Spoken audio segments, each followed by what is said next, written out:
नमस्कार, अमर उजाला.com पर आपका स्वागत है। आपके साथ मैं हूं आदर्श झा। देखिए, एक खबर लगातार चर्चा में है और एक नाम लगातार चर्चा में है और वो नाम है दाऊद इब्राहिम का। खबरें जिस तरीके से पाकिस्तान में आई कि दाऊद इब्राहिम को वहां पर जहर दे दिया गया है और उसके बाद भारत में भी इस खबर को लेकर लगातार सबकी नजरें टिकी रही, क्योंकि दाऊद इब्राहिम वो व्यक्ति है जिसे भारत का मोस्ट वांटेड आतंकी कहा जाता है। हालांकि पाकिस्तान ने इस बात को कभी स्वीकार नहीं किया कि दाऊद इब्राहिम पाकिस्तान में ही मौजूद है और कभी इससे इनकार भी नहीं किया, कभी हां भी नहीं कहा। लेकिन पाकिस्तान की तरफ से और पाकिस्तान में अभी जिस तरह की हलचल मची, जिस तरीके से 2 दिन इंटरनेट बंद रहा, कहा यह गया कि एक तरीके से उस खबर को दबाने छुपाने की कोशिश थी इसके पीछे की, लेकिन उसके बावजूद कुछ कहा नहीं जा रहा है। लेकिन क्योंकि ये नाम एक बार फिर चर्चा में है और हर तरफ से कयासों का बाजार गर्म है, पहले भी दाऊद के मारे जाने की खबरें आती रही हैं, लेकिन इस बार सच्चाई क्या है और दाऊद की जो पूरी काली दुनिया है ना, वो क्या है और कैसे है, वो समझाने के लिए इस वक्त हमारे साथ अंडरवर्ल्ड एक्टिविटीज पर बहुत सारी किताबें लिखने वाले लेखक विवेक अग्रवाल जी जुड़ गए हैं सीधा मुंबई से। बहुत स्वागत है विवेक जी आपका अमर उजाला.com पर, क्योंकि इस विषय पे आप लगातार लिखते रहे हैं, इसलिए जो ये खबरें इस वक्त चल रही हैं दाऊद इब्राहिम को लेकर, इसलिए मैंने कहा कि आपसे बात करना ज्यादा मुफीद होगा, क्योंकि अंडरवर्ल्ड किस तरीके से काम करता है, अंदर किस तरीके से खबरें चलती हैं, कैसे सूचनाएं पहुंचती हैं, बहुत आपने इस पर रिसर्च की है। ये जो अभी खबर है, सबसे पहले तो आपकी प्रतिक्रिया मैं इस पर जानना चाहूंगा, क्योंकि दाऊद के मारे जाने की खबरें कई बार आती रही, लेकिन इस बार जिस तरीके से हलचल मची, चाहे वो पाकिस्तान में हो और हमारे यहां भी इस खबर को लेकर जितना हाइप हुआ, क्या आपको लगता है इसमें कुछ दम है विवेक जी? दाऊद इब्राहिम की जहर खुरानी की खबर जो है उसमें तो किसी तरह का कोई दम नहीं है। और जहां तक उसके साथ में एक मुद्दा जोड़ करके और ज्यादा सेंसेशनल बनाने की कोशिश की गई थी, वो मुद्दा था कि पाकिस्तान में जो है इंटरनेट बंद कर दिया है।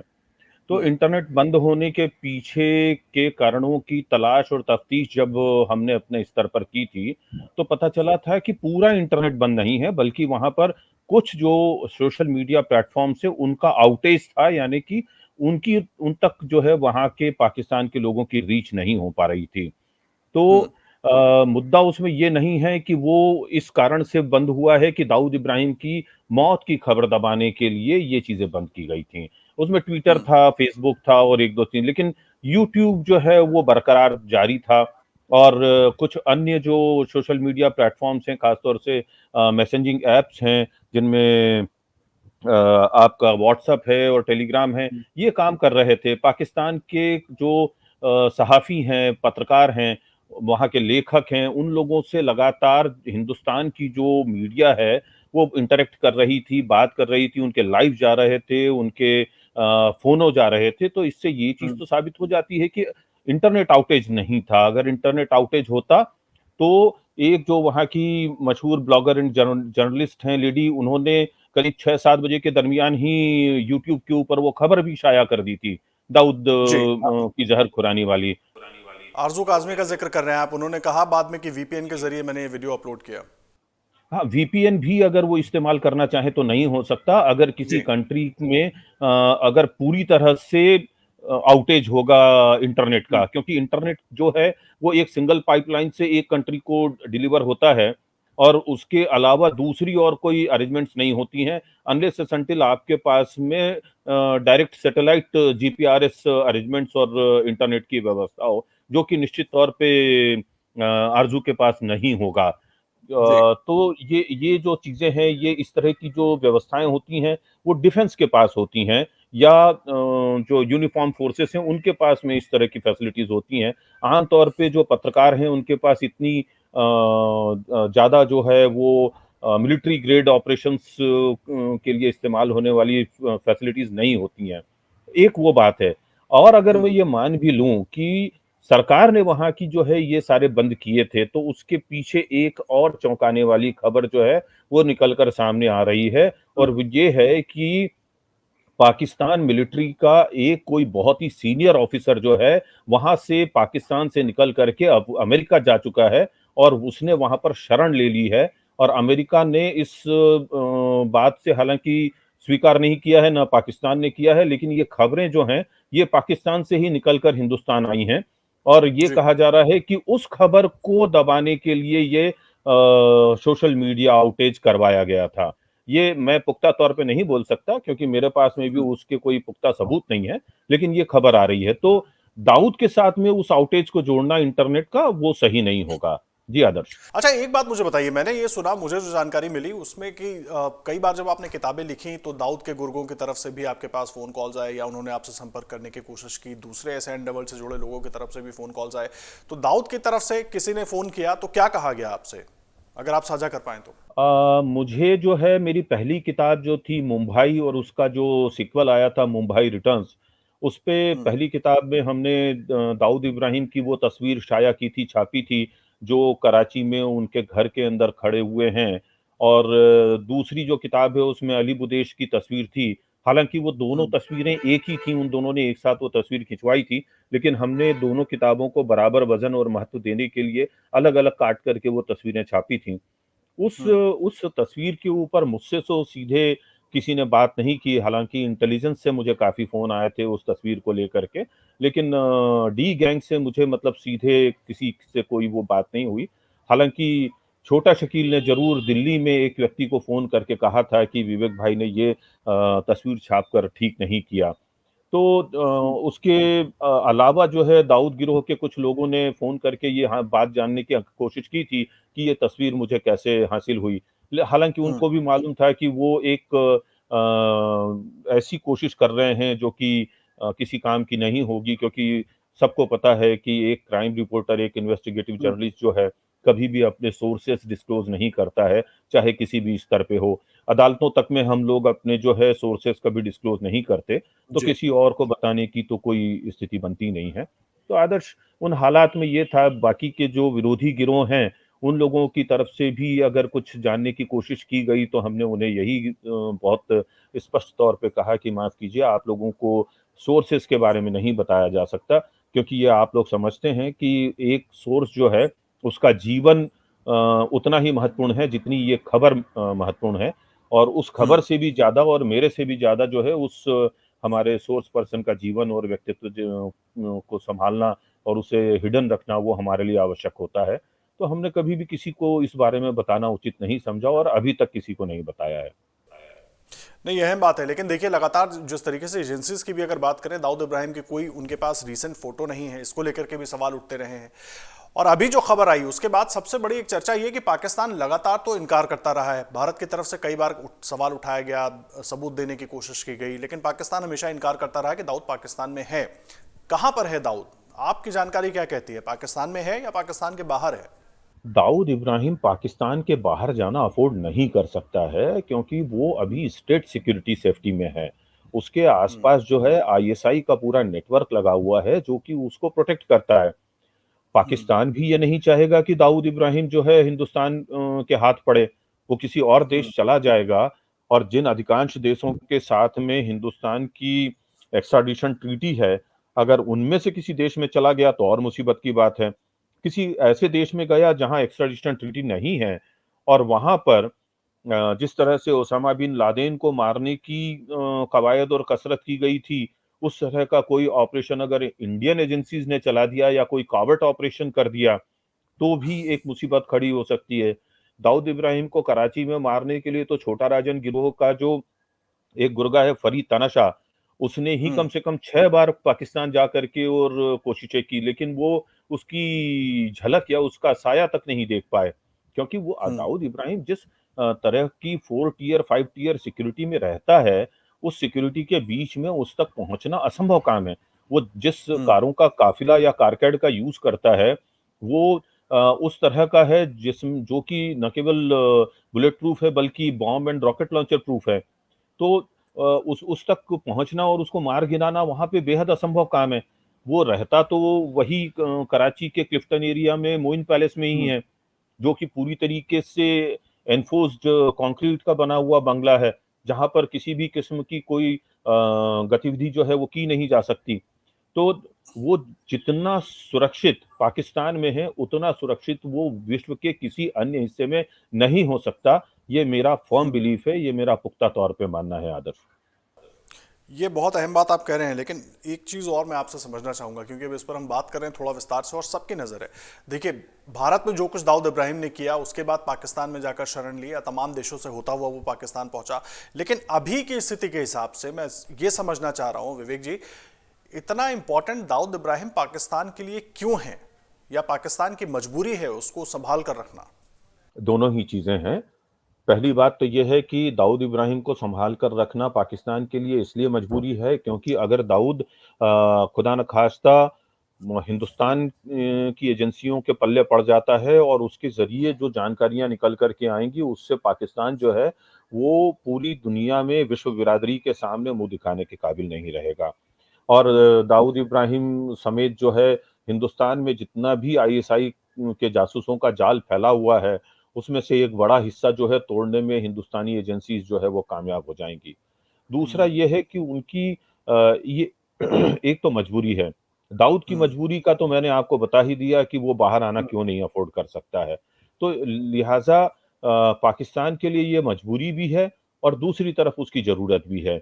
दाऊद इब्राहिम जब तक पाकिस्तान में है, तब तक दाऊद इब्राहिम का जो नेशनल इंटरनेशनल नेटवर्क है उसका इस्तेमाल बहुत खूबसूरत तरीके से ये जो है इंटरनेशनल लेवल पे काम कर रही जो एजेंसी है पाकिस्तान की इंटर सर्विसेज इंटरनेशनल यानी कि आईएसआई वो उसका बहुत अच्छे तरीके से उस नेटवर्क का इस्तेमाल करती है क्योंकि जैसे दाऊद के जरिए जो है हिंदुस्तान की इकोनॉमी तोड़ने के लिए उसके नेटवर्क का इस्तेमाल किया जाता है और जो इंडियन फेक करेंसी नोट हैं जिनको जी। आईएफसीएन शॉर्ट फॉर्म में कहा जाता है उसकी जो खेप नकली करेंसी की पहुंचाई जाती है वो दाऊद इब्राहिम के ही स्मगलिंग नेटवर्क के थ्रू पहुंचाई जाती है और फर्जी डॉलर जो है वो छापे जाते हैं और वो दाऊद इब्राहिम का नेटवर्क जो है उनको इंटरनेशनल मार्केट में पहुंचा करके उससे जो कमाई करता है उसका एक बड़ा हिस्सा जो है वो आईएसआई के पास उसके ऑपरेशंस के लिए भी पहुंचता है। तो उसके अलावा भी बहुत सारे ऐसे काम हैं जिनके कारण दाऊद इब्राहिम जो है उनके लिए बहुत ही फायदेमंद साबित होता है। कुछ लोगों को अगर ठिकाने लगवाना है अवैध रूप से तो उसके लिए दाऊद इब्राहिम गिरोह का जिसको डी कंपनी कहते हैं उसके जो मसलमैन हैं या उनके जो शूटर्स हैं वो लोग इस्तेमाल हो जाते हैं। जैसे कि हिंदुस्तानी एजेंसीज जो हैं वो छोटा राजन के या सुभाष सिंह ठाकुर के या बबलू श्रीवास्तव के नेटवर्क का इस्तेमाल करती हैं, वैसे ही दाऊद इब्राहिम के नेटवर्क का इस्तेमाल आईएसआई कर रही है।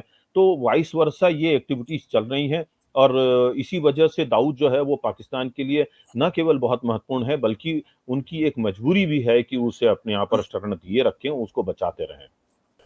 ये बहुत अहम जानकारी आप दे रहे हैं। एक चीज और मैं आपसे समझना चाहूंगा क्योंकि लगातार आप इस पर रिसर्च आपकी जारी रहती है, क्योंकि आगे अगली किताब के लिए भी आप रिसर्च कर रहे होते हैं। दाऊद का नेटवर्क, अंडरवर्ल्ड का जो नेटवर्क कहा जाता था, जो फिल्मों में हमने देखा, जिसका एक कह सकते हैं कि एक चित्रण हमने देखा तमाम अलग अलग फिल्मों में, वो अभी भी मुंबई में, भारत में उतना ही स्ट्रांग है? कुछ कमी आई है या उसको उसने और आगे बढ़ा दिया, एक अलग लेवल पर ले गया वो? इस सवाल का जवाब जो है वो थोड़ा ट्रिकी है। असल में जो गतिविधियां दाऊद इब्राहिम की या अंडरवर्ल्ड की 90 के दशक में और मध्य 2000 के दशक तक चल रही थी, अब वो सब खत्म हो चुकी हैं। अब जो है वो हफ्ता वसूली का मामला जो है वो धीमा पड़ गया है या लगभग खत्म हो गया है और आपस में जो मारकाट है इलाकों के ऊपर कब्जा करने के लिए जो हंगामा और रक्तपात हुआ करता था वो सब खत्म हो चुकी है। उसका कारण ये है कि ये सारे के सारे जो डॉन हैं इनकी उम्र सबकी जो है वो 60 के ऊपर हो चली है और जी। वे उनके पूरे सबके परिवार जो हैं वो अब स्थापित हो चुके हैं। आम तौर पर ये चीज़ आप देखेंगे कि परिवार के जो लोग हैं, वो अपने बच्चों को अंडरवर्ल्ड में या क्रिमिनल एक्टिविटीज़ में नहीं लाने देना चाहते हैं। यही कारण है कि दाऊद से लेकर के अश्विन नाइक तक, आप सबके बच्चों को देखेंगे कि वो बहुत पढ़े-लिखे हैं।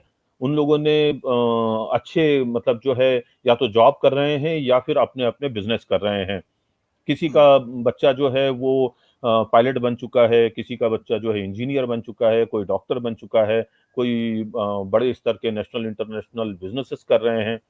तो वो उन लोगों को अब जो है ये छोटे-मोटे कामों में रुचि नहीं है। हाँ, ये ज़रूर है कि वे लोग बड़े स्तर के जो काम हैं वो कर रहे हैं, जिनमें कि एक बार में इतना पैसा आ जाता है जितना कि साल भर में हफ्ता वसूली और मारकाट मचा करके या सुपारी किलिंग करके भी नहीं आता है। अभी जैसे मैं बात कहूँ कि ब्लड डायमंड की स्मगलिंग है, तो हम्म।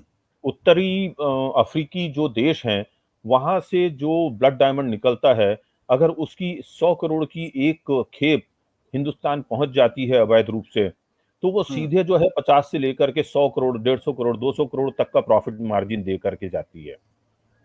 तो इतना पैसा अगर वो लोग एक साल में अपने 200 लोग, 300 लोग पुलिस को फंसवा करके एनकाउंटर में मरवा करके या इधर-उधर विदेशों में पाल-पोस करके रखने के बदले में, अगर वो एक खेप ड्रग्स की या एक खेप स्मॉल आर्म्स की या फिर सोने की या हीरों हम्म। की तस्करी से कमा सकते हैं, तो फिर इन छोटी-मोटी चीज़ों में क्यों पड़ना? दूसरी बात आपको बताता हूँ जो बहुत महत्वपूर्ण है कि इन जी। दिनों जो है लाइफ सेविंग ड्रग्स की बड़े पैमाने पर तस्करी होती है।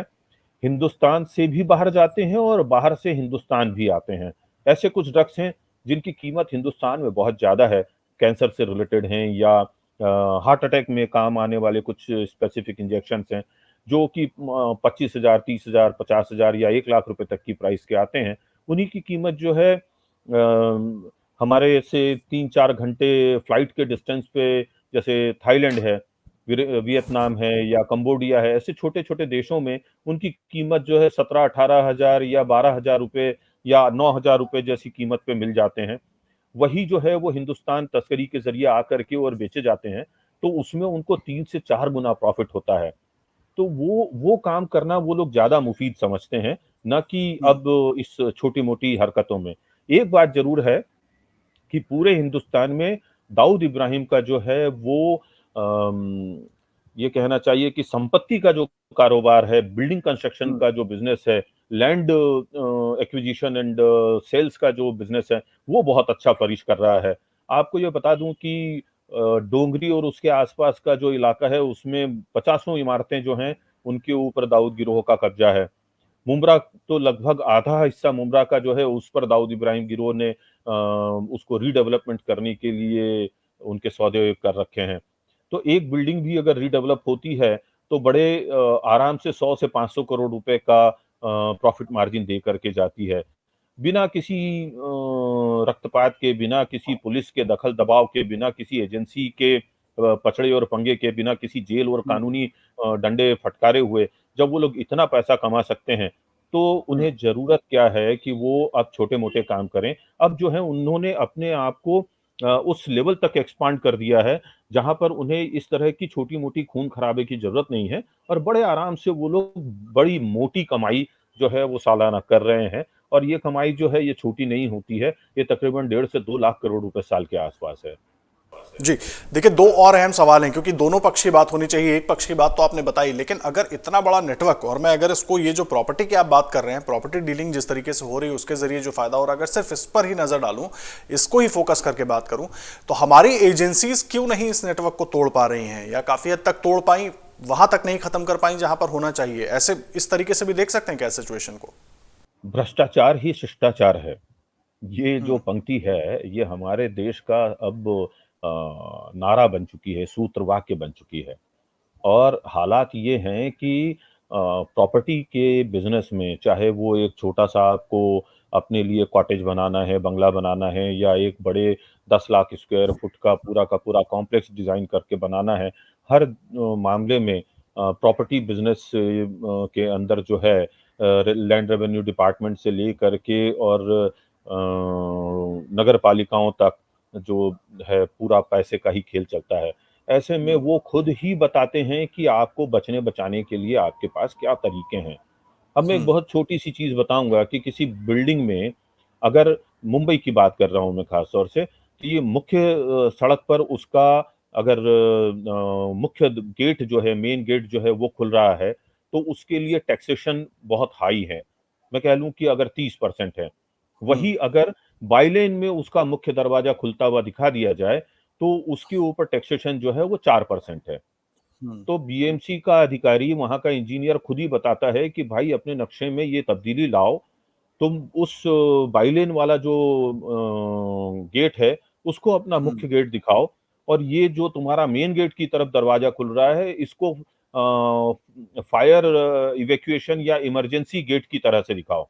उसके बाद हम्म। में तुम मेन गेट की तरह से उसको इस्तेमाल करते रहो, तुम्हें कोई रोकने-पूछने नहीं आने वाला। तो एक बिल्डर को जब 26% के टैक्स की बचत होती होगी, तो वो बड़े जी। आराम से 2% 4% जो है बचत में से इन लोगों को दे सकेगा और देता है। हम्म।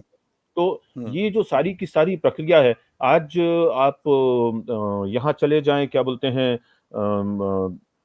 डोंगरी के और उसके आस-पास के इलाके में, वहाँ पर पुरानी जो 3 मंजिल, 4 मंजिल, 5 मंजिल की पुरानी इमारतें थीं, वो 100 हुँ, साल पुरानी, 170, 20 साल पुरानी, 80 साल पुरानी, उनको चुपचाप रातों-रात गिरा करके उनके बदले कॉलम बीम के ऊपर, कॉलम बीम भी मैं सीमेंट की नहीं बोल रहा हूँ, कॉलम हुँ, बीम जो है स्टील के गर्डर्स के ऊपर ये लोग 10-10, 15-15 मंजिल की बिल्डिंगें तामीर कर दे रहे हैं 1 से 2 महीने के अंदर। हुँ, और ये बिना जो है वहाँ के वार्ड ऑफिसर्स और वहाँ के इंजीनियर्स की मिलीभगत के नहीं हो सकता।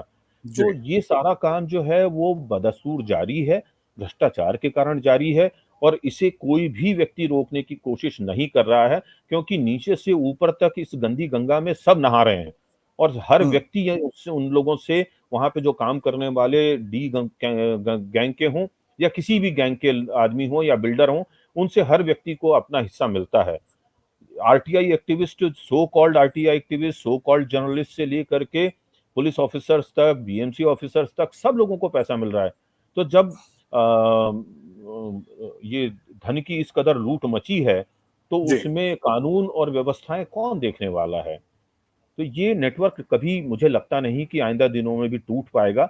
कोई कितने ही गाल बजा ले, कोई कितना ही सीना ठोक करके बोल ले, कोई कितना ही मतलब कदम-ताल कर ले, मुझे नहीं लगता कि गिरोहों की या बिल्डरों का और जो अंडरवर्ल्ड का नेक्सस है, ये कभी टूट हुँ। पाएगा और इस चीज़ में कोई दखल दे पाएगा। ये कालांतर में होता हुआ तो मुझे नहीं दिखाई दे रहा है। एक बात मुझे बताइए, क्योंकि सब हर कोई ये जानना चाहता है, जितनी चर्चा इस खबर को लेकर हुई और लगातार अपनी रिसर्च के दौरान भी आप तमाम लोगों से कनेक्टेड रहे हैं, एजेंसीज से कनेक्टेड रहे हैं जहां से सूचनाएं इस तरह की निकलती हैं या जानकारियां मिलती हैं।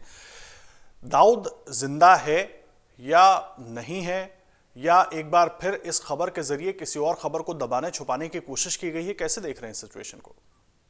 देखिए, दाऊद इब्राहिम तो निश्चित तौर पर ज़िंदा है और अभी सेहतमंद भी है, उसकी उम्र भी करीब 65 के आस-पास है और उसे कुछ इस तरह की कोई बीमारियाँ इत्यादि भी नहीं हैं। तो वो अपनी पूरी ज़िंदगी जो है वो अपने बच्चों, अपने नाती-पोतों के साथ में मज़े से वहाँ पर बिता रहा है और ऑलमोस्ट दाऊद इब्राहिम का जो काम-काज है, वो जितना भी गैंग एक्टिविटीज़ हैं, वो छोटा शकील हैंडल कर रहा है। और हम्म, बाकी की जो लेजिटिमेट ऑपरेशंस हैं, वो करने के लिए उसके पास में अपनी पूरी टीम है।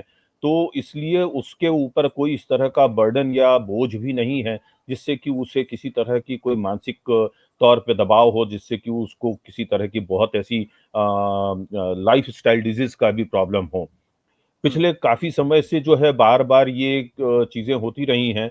हम लोगों ने 92-93 से हमने ये देखा है कि जब भी कोई भी वक़्त की सरकार रही हो, वो 2 काम करती है दाऊद इब्राहिम के बारे में खबर उड़ाने के सिलसिले में। पहली तो ये कि उन्हें दाऊद इब्राहिम के बारे में या उससे जुड़े हुए लोगों के बारे में कोई जानकारी हासिल करनी होती है, तो वो एक हम्म, खबर जो है हवा में उड़ाते हैं कि दाऊद इब्राहिम मर गया, दाऊद इब्राहिम घायल हो गया, दाऊद इब्राहिम पे गोली चली, दाऊद इब्राहिम बीमार है और फिर जो उसके खेर-ख्वाह हैं, उससे जुड़े लोग हैं, उसके प्रशंसक हैं या अखबार में काम करने वाले लोग हैं, खबरनवीस जो लोग हैं, वो तमाम कोशिशों में लग जाते हैं कि सच्चाई पता करें और इसके ज़रिए जो है इलेक्ट्रॉनिक सर्विलियंस के ज़रिए ये पता करने की कोशिश सरकारी एजेंसियाँ करती हैं कि कौन इस वक़्त सक्रिय है और पाकिस्तान, दुबई या अन्य देशों में बात की जा रही है और उनके ज़रिए ये ट्रैक एंड ट्रेस करने की कोशिश की जाती है कि दाऊद से जुड़े हुए लोग कौन हो सकते हैं और फिर उसके बाद में उनके खिलाफ जो है वो एक्शन ली जाती है। दूसरा हम्म, ऐसा मैंने ये बहुत देखा है कि जब-जब किसी भी सरकार के सामने कोई बड़ा संकट आता है और उनके सामने जो है जनता को जवाब देने की ज़िम्मेदारी से वो बचना चाहते हैं या मुँह छुपाना चाहते हैं, तब भी इस तरह से दाऊद इब्राहिम के बारे में एक कोई फर्जी खबर उड़ा दी जाती है। सारा मीडिया अटेंशन जो है दाऊद इब्राहिम की तरफ चला जाता है। जनता का ध्यान जो है वो उस वक़्त की बड़ी परेशानी, समस्या या खबर की तरफ से हटा करके और सीधे जो है वो दाऊद इब्राहिम की तरफ कर दिया जाता है। इसका नुकसान ये होता है कि दाऊद इब्राहिम के बारे में एक भी झूठी खबर अगर कई दिनों तक चलती है, तो आम जनता जो है उस बच्चे की तरह से मीडिया को लेने लगती है, जो हर बार भेड़िया आया कहता है, और चौथी बार जब वो बच्चा भेड़िया आया कहता है, तो वो बाप भी जो है उसकी वो नहीं सुनता और भेड़िया अंत में बच्चे को मार के खा जाता है। मीडिया की, प्रेस की यही स्थिति अब हो चुकी है। अब दाऊद इब्राहिम छोड़िए, वो गंभीर खबर भी करता है तो देश की जो जनता है या पाठक है या दर्शक हैं, वो उसके ऊपर अब भरोसा करने के लिए तैयार नहीं होते हैं। अभी पिछले 2 दिनों में मेरे पास जितने भी फ़ोन आए हैं, सब लोगों ने लगभग मज़ाक के स्वर में ही ये बात पूछी है कि विवेक भाई, सच में दाऊद मर गया? तो ये जो है बहुत गंभीर चिंतन का विषय बन चुका है कि बिना सूचना की पुख्ता जानकारी लिए उसको 2 बार बिना मतलब चेक किए हुए अगर खबर हम चलाएँगे, तो हमारी जो क्रेडिबिलिटी है, हमारी जो गुडविल है, हमारे जो इतने सालों के अंदर हमने जो साख कमाई थी, वो सारी की सारी नष्ट हो चुकी है। इसको दोबारा हासिल करने में अब उतने ही और साल शायद खर्च हो जाएँगे। जी, आदर्श। ये अहम बात आप कह रहे हैं। खैर, इस पर तो हम चर्चा करेंगे। और जस्ट जो फोन कॉल्स का आपने जिक्र किया, वो मैं आपसे पूछने भी वाला था कि बहुत सारे लोग, चूंकि आपने किताब भी लिखी, बहुत सारे पीसेस भी लिखे हैं दाऊद के ऊपर, तो जाहिर सी बात है लोग आपको अप्रोच कर रहे होंगे कि क्या सच्चाई है जानने के लिए। उस पर आगे बात करेंगे, लेकिन एक बात मुझे बताइए आप पहले।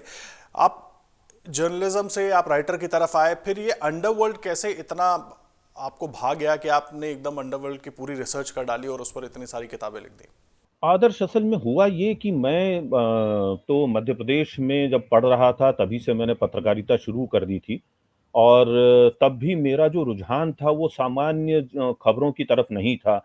मैं खोजी खबरें किया करता था, उस वक़्त मैं फ्रीलांसर ही हुआ करता था, और तमाम जितने भी देश के बड़े-बड़े अखबार उस दौर में हुआ करते थे, जिनमें चौथी दुनिया है और तमाम नई दुनिया जैसे अखबार हुआ करते थे, उनके लिए मैं इन्वेस्टिगेटिव पीसेस किया करता था। 1992 में मुझे यहाँ के एक नए आते हुए हिंदी अखबार के लिए न्योता मिला कि आप यहाँ आइए और हमारी टीम जॉइन कीजिए। तो अखबार शुरू होने के तकरीबन 1 महीना पहले मैंने उनके साथ में यहाँ मुख्य धारा में मुंबई आकर जॉइन किया, और यहाँ आने के बाद में मुझे पता चला कि इंदौर, उज्जैन, भोपाल की जो पत्रकारिता है उसके मुकाबले में मेरे लिए यहाँ काम करने के लिए बहुत बड़ा मेरे पास में स्कोप है। एक आखिरी सवाल, आखिरी और मेरा वही पहला सवाल, दाऊद को लेकर जो खबरें चल रही हैं, आप कितने आश्वस्त हैं और क्या आप तक कोई सूचना पहुंची है कि हाँ वो ठीक है या सुरक्षित है, कहाँ है? एक बार इस पर आप जरा रोशनी डाल दें, क्योंकि बहुत महत्वपूर्ण हो जाता है आपका कमेंट इस पर। दाऊद इब्राहिम के बारे में पिछले 48 घंटों में जो खबरें छनकर मुझ तक पहुंची हैं विभिन्न सोर्सेज के ज़रिए, उसके मुतालिक मैं यही कहना चाहूँगा कि दाऊद इब्राहिम की मृत्यु नहीं हुई है। ज़हर खुरानी की जहाँ तक बात है, ऐसा कुछ संभव नहीं था, नहीं हुआ है। एक खबर ज़रूर ये एस्टैब्लिश करने की बाद में कोशिश की गई कि नहीं, उसे फूड पॉइज़निंग हो गई थी।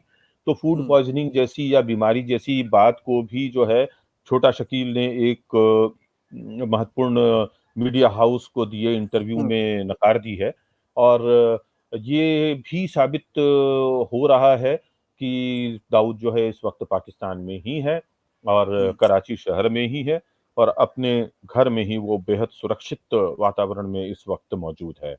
बहुत धन्यवाद आपका विवेक जी, हमारे साथ जुड़ने के लिए। और जिस तरह से ये खबरें चल रही हैं, इसके पीछे एक पूरी कहानियां बनाई जा रही हैं, अलग अलग कहानियां, उस पर पूरी बात, पूरी तस्वीर साफ करने के लिए बहुत धन्यवाद आपका अमरुजाला.com से जुड़ने के लिए। बहुत धन्यवाद। अगर आप ये वीडियो YouTube पर देख रहे हैं तो हमारे चैनल को सब्सक्राइब करें और बेल आइकन को दबाना ना भूलें। अगर आप Facebook पर ये वीडियो देख रहे हैं तो हमारे पेज को लाइक करें।